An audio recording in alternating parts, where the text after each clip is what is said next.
Hello everyone, I hope you are doing well. So in this video, we are going to discuss problems A, B, C and E1 of Codeforces Round 890 which was written for Division 2. So in today's contest, clearly problem E1 was much easier than problem D and you can tell it by the number of submissions. And even I opened problem E1 after seeing some of my friends submitting on problem E1.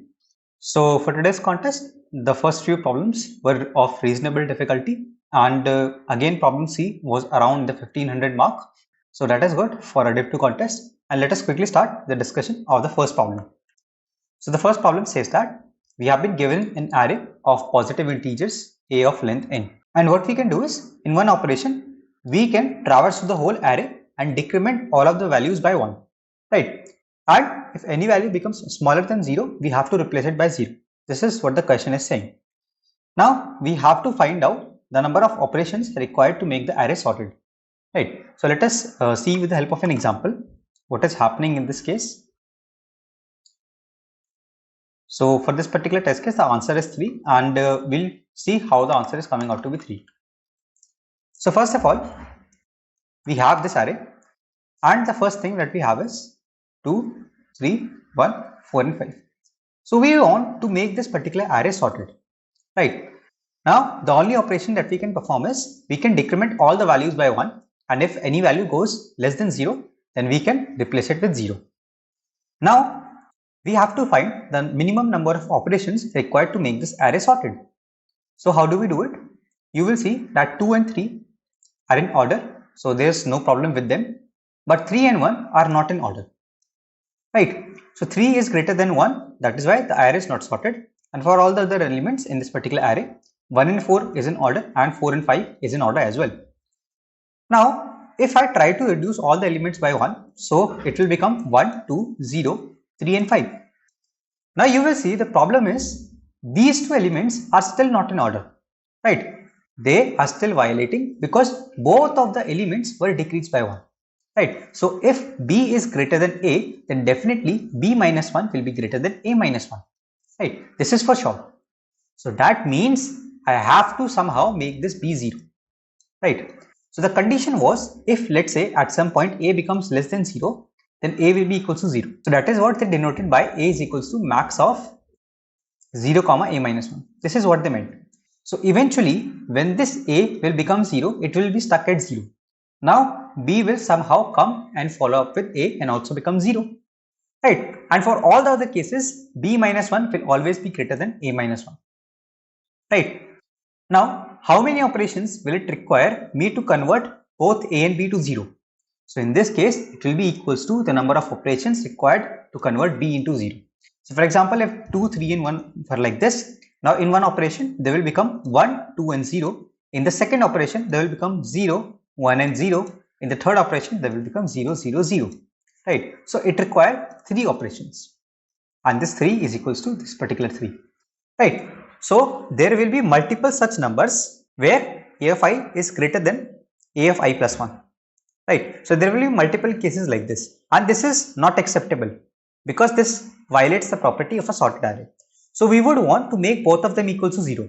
Since the only way to make A of I less than equals to A of I plus 1 is to make both of them 0. So I would want to make A of I is equal to 0 and the number of steps required will be A of I, right? And among all of these A of I's, I will take the maximum because that will be the maximum number of steps required in the whole array, right? So let me just show you the code and you will be able to understand the final part as well. So you will see what I've done. I created a vector V of size n and taken input in the vector. So I initialize my answer with 1 and I just traverse through the whole array. So if V of I is less than V of I minus 1, that means this is the violating property of a vector. In that particular case, I'll set my answer as maximum of answer comma V of I minus 1. Because V of I minus 1 will be the number of steps required to convert this particular number into 0. Among all such cases where this property is violated, I'll take the maximum of them, right? And at the end, I can just print my answer value. So this was all about the first problem. Now let us have a look at the second problem. So the second problem is good arrays. So unfortunately, I made 2 wrong submissions on this particular problem. My idea was correct, but I was making my implementation too complex. That is why I was missing some cases. So let us see what we can do in this particular problem. They say that we have been given an array of positive integers, right? Remember, this word positive is very important. Positive means all the values greater than 0, right? 0 is not included. Now, we want to make an array B such that A of I is not equal to B of I for all the values, and the sum of all the values in array A is equal to sum of all the values in array B, right? So this is our whole task. Now, how we can do this? Let us see. So if you have multiple elements like these A, B, C, D, E, F, let's say these are the elements, array elements, right? So if I want to make a second array where this element is not equal to its counterpart in the second array, then what I can do is I can increment or decrement this particular element by 1. Let's say I increment it by 1. So I take any other element, let's say I take F and I decrement it by 1. So if I do this operation, you will realize that the value has changed, right? Earlier it was A, now it is A plus 1. Here it was F, now it is F minus 1, right? So the values have changed. So one of the conditions is satisfied and the sum is essentially the same because I incremented 1 from here. So I decremented 1 from here and the overall sum is going to remain the same. Thus you see in this particular case, the overall sum is satisfied and it is same and the values are also changed. So both of the properties are satisfied.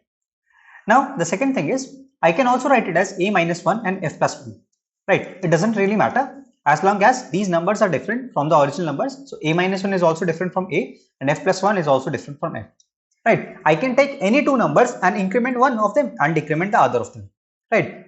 Now the problem is when one of the numbers is 1, right? So when one of the numbers is 1, I cannot decrement it.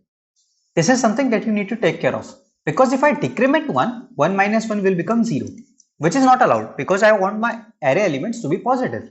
So the only possible method for 1 is to increment 1. So if I am imposing a restriction here, earlier there was no restriction, so I could have taken any two numbers and form a pair and increment one of them and decrement the other. But since I am imposing a restriction here that I can only increment this number, then I would have to find some other number which I can decrement. So if I have a 1 like this, then I need some other number x which should be obviously greater than 1 and I should be able to write x minus 1 in place of x, right? So why it should be greater than 1? Because if it is also 1, I cannot decrement it either, right? So this is our whole task. So if we count the number of ones, these will be the number of restrictions that we have, right?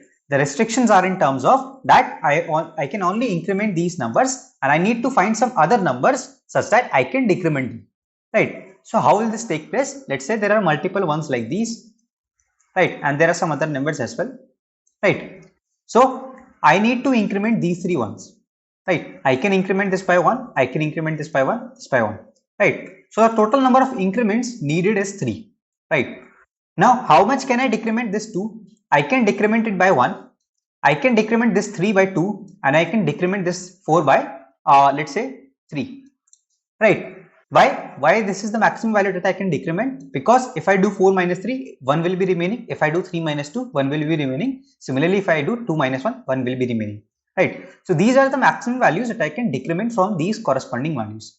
So the maximum amount of decrement that I can make is 3 plus 2 plus 1, that is 6, right? And the required amount of decrement that I want to make is 3, right?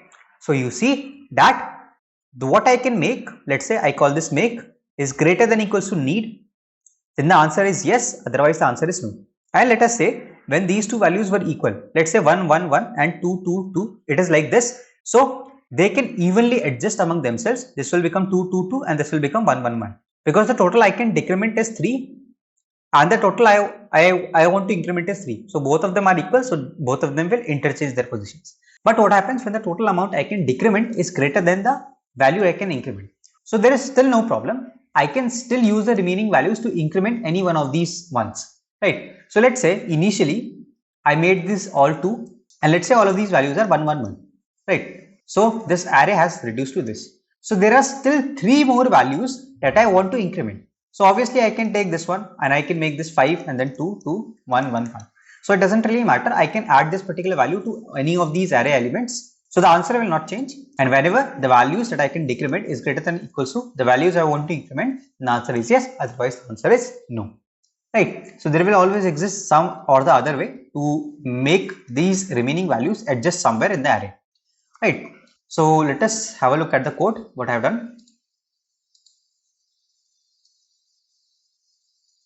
So you see, I've taken an integer n and I've created a vector v of size n, and obviously when the size of n is equal to 1, I can just directly return no.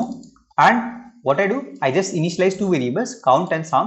So count is going to store the number of ones and sum is going to store the sum of all the values, right? So I can decrement n from the sum. So why am I decrementing n here? So it is not very difficult to realize. For example, if you want to make all the values reduced to 1, you cannot make them smaller than 1. So at max, you can make them 1. So the sum of all the values in that case will be n, and you can find the total amount of values that you can decrease by subtracting n from sum, right? And at the end, you can just directly print yes if sum is greater than equals to count, otherwise you can print no. So this would be the solution to the second problem. Now let us move on to this third problem. So this particular problem says that we have been given again an array of size n, and we can choose any index such that a of I is less than equals to a of I plus 1 and increment a of I by 1. So we have to find the maximum value in the whole array which we can form after performing k operations. What we can do in this question, you should first observe that the value of n is up to 1000 only. So definitely for n, you can do something in n square, and let us see how we can form the answer for this particular problem. So let us take this particular example.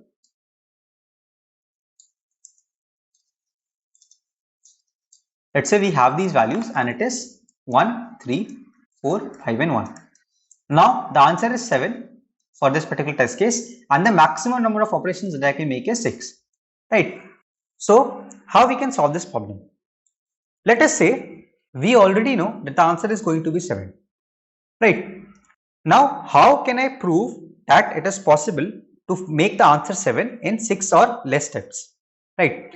So let us say that the final answer 7 is going to be here at this particular position, right? So if it is initially 1, 3, 4, 5 and 1, then if I want to make this particular position 7, then the minimum number of steps required to make this particular 1 into 7 will be 6, right? So I have used all of my 6 steps here and I cannot move further, right? So my answer is not possible from here only. Now let us just remove all of this, and let us assume that the 7 is going to occur at this particular position, right? So let me again write the array 1, 3, 4, 5 and 1. So how do I make this particular position 7? I should be able to increment this particular position by 4, only then 4 plus 3 will be equal to 7, right? So let's say I am able to increment this position by 4. So how can I increment it? I can use 4 operations from here, so I will be left with 2 operations, right? If I want to make this particular position 7, then this particular position should be at least equals to 6. Why it should be equals to 6? In the problem it stated that a of I should be less than equals to a of I plus 1, then only I can increment this value of a of I. So let's say both of them were equals to 6, then only I could have incremented this value to 7, right? So that means I need at least 6 here. So how can I make this particular position 6? It is equals to 4 and I want to make it equals to 6. So I will utilize 2 operations from here and I will be left with 0 number of operations. Now let's say 6 is here. So how do I make sure that 6 can be here? I need to make sure that in this particular position, just to the right of it, this value should be at least equals to 5. So this value is already 5, so I don't need to make any changes. As soon as I encounter a value for which I don't have to increment anything, that means I could have started from here, right? So if the array was like this, I could have started from here. I could have made this element equals to 6 and then I could have made this element equals to 7, right? And this way I could have achieved my answer. So essentially we have been able to find a checker function, right? Let me just repeat this checker function again. Let's say you have some values like these, right? These are some spaces, and let's say for this particular place you know that the answer is going to be x. So let's say this is some value a.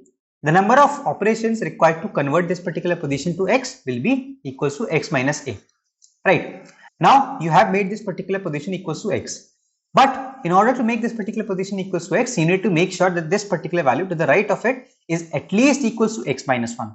Similarly, this particular position to the right of it should be at least equals to x minus 2, and this will keep on going on. As soon as we encounter a position which satisfies the condition. For example, the third position was already greater than or equals to x minus 3. That means I can terminate from here. Now I can count the total number of operations that I use. If it is less than or equals to k, that means my answer exists. Otherwise, my answer does not exist. Now, since we know how to form a checker function, now we can easily apply binary search on it to find the maximum value of x. Right. So, I have told you how to form a checker function. The binary search is very simple to implement, and we are going to use a technique called invariance technique. So, invariance technique is something where you assume, let's say you have low and high, where you assume that one of them is always going to be true and the other of them is always going to be false. So for low, I can take the maximum element in the array because this can definitely be the answer without even making any operations. And for high, I can take a huge value such as 10 to the power 15, right? So this value will never be possible, and I can always print my low value at the end. So you will realize that this whole operation will be n square log of this particular space. Let's say 10 to the power 15, right? This will be the overall time complexity of this particular approach. So this log 10 to the power 15 is because of binary search, and this n square is because of this particular checker function. Why is it n square? Because we are going at each position assuming that this is going to be the place where x is going to be, and then we are going to each element towards the right of it. So in the worst case, it is going to take O of n square, right? So let us have a look at the code now. So you see what I have done is, first of all, I have taken two input integers n and k, and I have taken input in a vector called v. Now initialize my maximum element as the maximum element in the vector v. So I initialize my low with maximum element and my high with 10 to the power 15. While low is less than high plus 1, I find my mid, and here I check. If check returns true, then low is going to be mid, otherwise high is going to be mid. And since low is always going to store the correct answer, I can just directly print low. So inside my checker function, what I've done is, I'm just going through all the values and I'm initializing a variable called need. So this is the value that I need at the current position, and my number of operations is initially equal to 0. So initially I need mid at this particular position. So I make a for loop j starting from I and going till less than n. So first of all, I need to find how much more value that I need. So I initialize my more with need minus v of j. So if more is less than 1, that means the current value is already greater than or equals to my need value. In that particular case, I check if my operations or the total number of operations is less than or equals to k. I return 1, otherwise I just break out of this for loop and go to the next iteration of I. Right. Otherwise, if it is not true, I will just increment my number of operations. I will subtract the value of need, because if I needed x at the current position, I would need x minus 1 at the next position. So need will be equals to maximum of need comma 1. Why need comma 1? Because the minimum value in the vector was 1 and there will be no value smaller than 1. So at the end, if I don't find the answer anywhere, I can just return 0 and this would be my final solution. So let us move on to this E1 problem. So this particular problem required some simple observation, and if you were able to make it, then this problem was not very difficult. So let us start with what the problem says. So it says that we have been given a tree with n vertices rooted at 1. Right. So 1 will be the root and there will be n vertices in the tree. So let's say we have some permutation. Right. So the size of the permutation will be n, and we need to find the value of fa. So fa will be the number of pair of vertices such that if we take two vertices u and v, then the value of a of u will be less than value of a of LC of u comma v, and it will be less than value of a of v. So I know this sounds a little bit complex, but it is very simple to understand. I'll explain you with the help of an example. So they are saying that LCA is lowest common ancestor. We will see in a while what is LCA, and we have to find the maximum value of FA that is possible, and this particular value of n is up to 5000 only. So let us take some example. Let us take this particular tree and we'll see what is LCA and how we can form our answer in this particular case.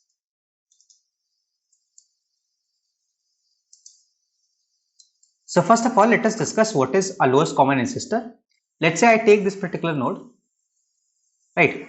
These two nodes. So what I'll do, I'll try going towards the root node, and the first node that is common in the path of both of these nodes from this node to the root node, that is going to be the lowest common ancestor. So for example, if I am going from 2 to root node, then the path will look something like this. I start from 2 and go to 1.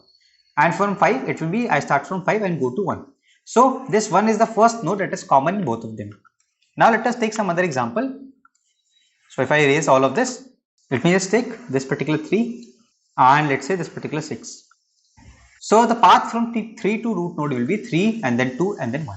And the path from 6 to root node will be 6 and then 5 and then 1. So the lowest common ancestor is 1 because this is the first node common in both of the paths.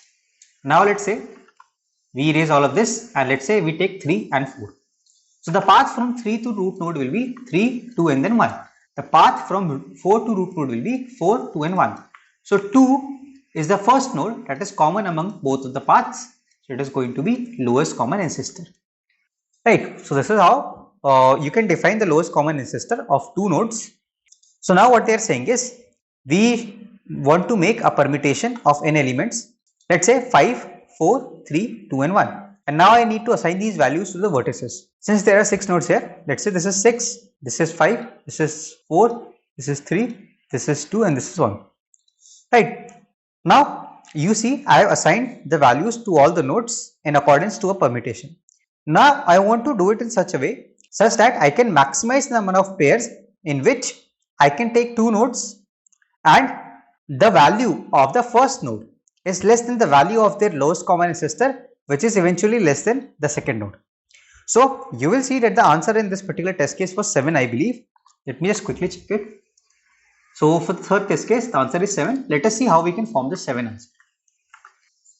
So let me assign some values to here. Let's say this is 1 and this is 3, this is 2 and this is 4, this is 5 and this is 6. So what are the number of pairs? The first pair can be 2, 5. Why? Because the value of 2 is 2 itself here and the value of 5 is 5 and the value of their LCA is 4. So 2 is less than 4 and 4 is less than 5. So it is a valid pair. Now the next valid pair can be 2 and 6 because the value of 2 is 2 here, the value of 6 is 6 and the value of their LCA, that is 1, is 4. So it is also a valid pair. Now let us try to take some other pairs. Let's say I take 3 and I can take 4.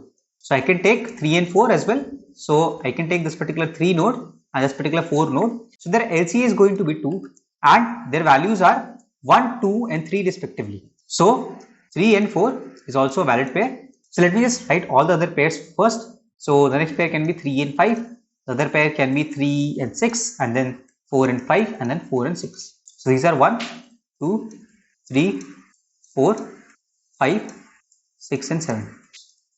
Now what are their LCA? So the LCA of these two nodes will be 2 and 5 is 1. The LCA of these two nodes 2 and 6 is 1. The LCA of 3 and 4 is 2. The LCA of 3 and 5 is 1.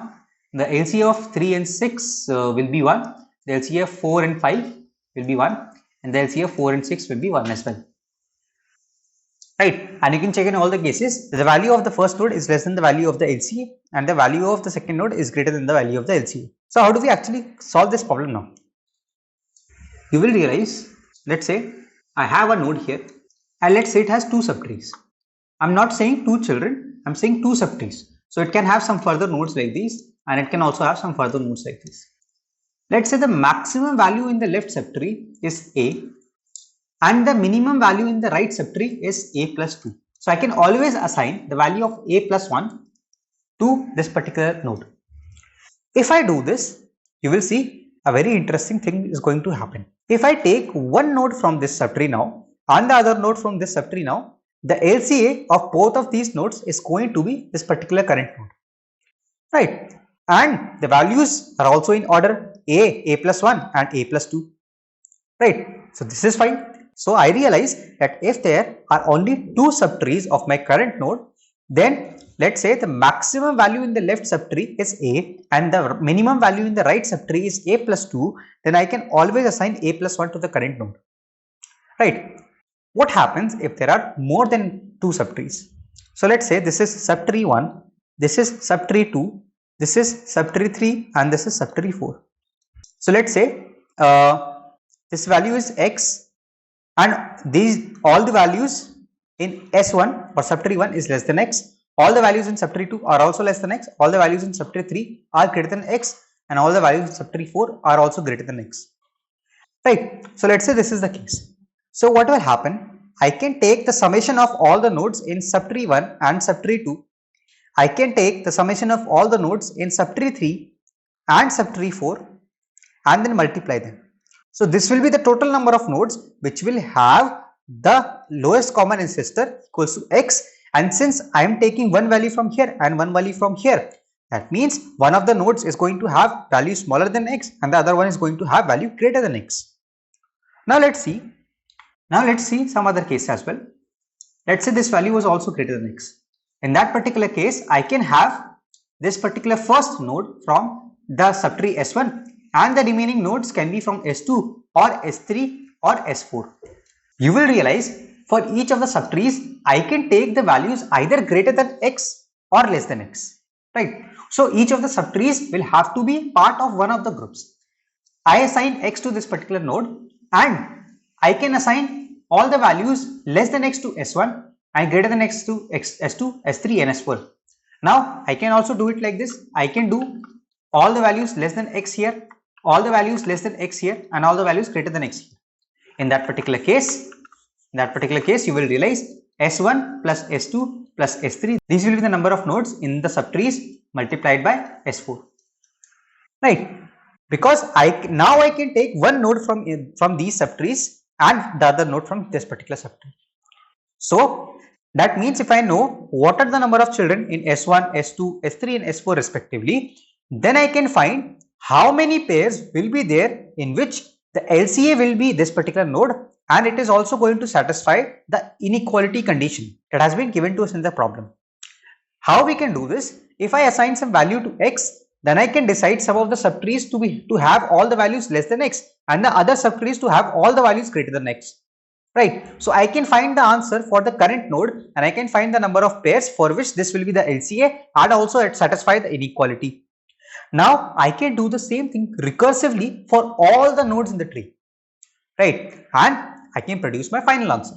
Now the problem becomes very simple. You just have to do a simple DFS through the entire tree. Now let's say for each node you got an array, right? So this will be S1, S2, S3, S4, S5 and S6. Let's say you have got this array for some particular node. You want to decide that some of the values should be less than x and the other values should be greater than x. Now this reduces to very simple take or no take DP, right? Because you want to include some of the elements in the first group and you want to include other elements in the second group.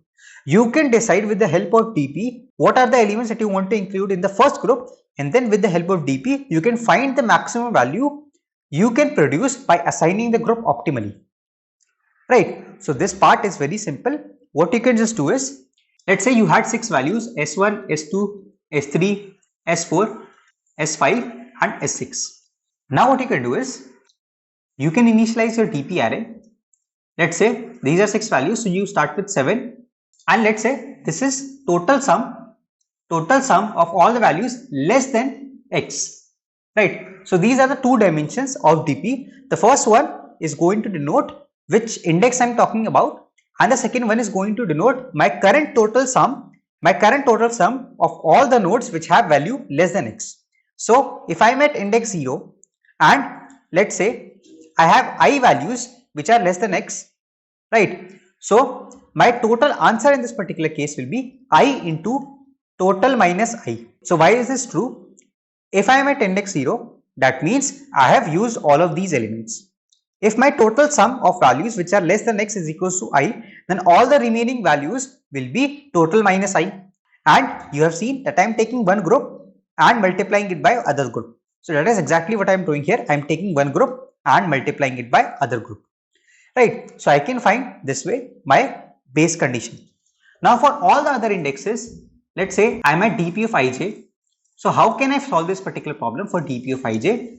I can take maximum of, let's say I don't take the current value in the first group. So DP of I minus 1 will change and j will remain as it is. Otherwise what I can do is, if I am taking the current element in the first group, then I can do it like j plus v of I. V of I will be the number of nodes in the current group. right? So these nodes will be added to the total sum of one particular group, right? So I'm going to all of these values to my total sum. So this was all about this particular problem. Now let me just show you the code. So what I've done is, you will see I've initialized my graph. So it is going to be a double dimensional vector, and I'm taking two values x and y. So x is coming from input and y is equals to I. So I want to take zero based indexing, that is why I'm decrementing x by 1, and I'm inserting both of the values in graph. It's a undirected graph, right? So it is actually going to be a tree. We are going to take care of it in the DFS function. So I'm going to start my DFS with node 0 with the root node, and I'm passing -1. So my DFS function is going to receive two variables. One is the current node and one is the parent node. So I'm going to initialize an empty vector values, and my children is going to store the sum of the children of the current node. So I'm just traversing through the adjacency list of the current node, and if child is not equals to my parent, that means I can start my DFS from here, and I just count the number of nodes in that particular subtree by calling DFS of child comma node. Now I push this particular count into my values vector, and I also increment my total number of children. So now I will increment my answer with this find of value. We'll discuss in a while what this find function does, but after we come back from here, I'm just going to return children plus 1, because children are the number of nodes that are in the subtree of the current node, and I add 1 for the current node, and it is going to return this particular value to its parent. Now what do we do in the find function? In the find function, we are going to divide these values that we have obtained here, or the number of nodes in the subtrees of the current node, and we are going to find an optimal case in which we can divide it into two groups and find the maximum answer. So you see, in this find function, I initialize my total with 0, and I am just adding all the values in the values array into the total variable. So I initialize my size variable with the size of the values array, and I initialize my DP with two dimensions, size plus 1 and total plus 10. So you can also take total plus 1 as well, it should work. I just took it for a sake of about. Now I'm just setting the base condition here. So DP of 0i is going to be I into total minus I, right? So these are the total sum of nodes in the first group, and these are the total sum of nodes in the second group. Now I just form my DP. What I do, I'm just traversing through the I and the j pointers. So I is going to traverse through the indexes of the array, and j is going to traverse through the total sum. So DP of ij is going to be max of DP of I minus 1j.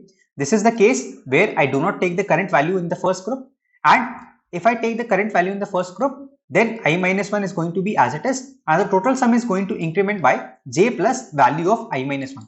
So why I minus 1 here? Because the values array is in 0 based indexing, and this I variable is going in 1 based indexing. At the end, I can just return my DP of size 0, because size will be the last index and 0 will be the initial sum, since I have not taken any elements, right? Now you might wonder about the complexity of this particular approach. What would be the time complexity? So I believe for questions like this is the place where time complexity analysis will be really helpful to you. And let us discuss why this particular code works, and it should not give TLE. So you will realize that this total value, right, the sum of this total value is going to be at most 5000 across all the values of size. So even if the size of this values vector is some big value, this total value across all of those values will be at most equal to 5000. Why? Because the total number of nodes are itself 5000. So it is similar to what you generally see in those statements, that the sum of values of n overall test cases doesn't exceed some x value. This is similar to it. So you will see the total sum of this total values will not exceed 5000 across all these values of I in this size, because there are only 5000 nodes, right? So this whole function, this whole find function is going to take O of n time, right? O of n in terms of number of nodes is, and this DFS function is also roughly v plus e. So let me just take it to be the number of vertices, or O of n. So we have this O of n DFS function. Inside it we have this O of n find function, and so this is overall n square approach. And since n is up to 5000, so n square should definitely work. So I hope that you guys were able to understand the solutions. If you guys did, then consider dropping a like on this video, and don't forget to share thoughts in the comments, because your engagement with this particular video really helps the YouTube algorithm to understand that this video is actually helpful for you, and it will be able to reach more number of people like you who want to keep solving new problems. So I see a lot of people who watch these videos have not subscribed yet. In case you're one of them, then definitely consider subscribing. It's always free of cost, and you can always unsubscribe if you don't find the videos interesting later. So share this channel with your friends. Until the next video drops, keep coding, stay safe, bye bye.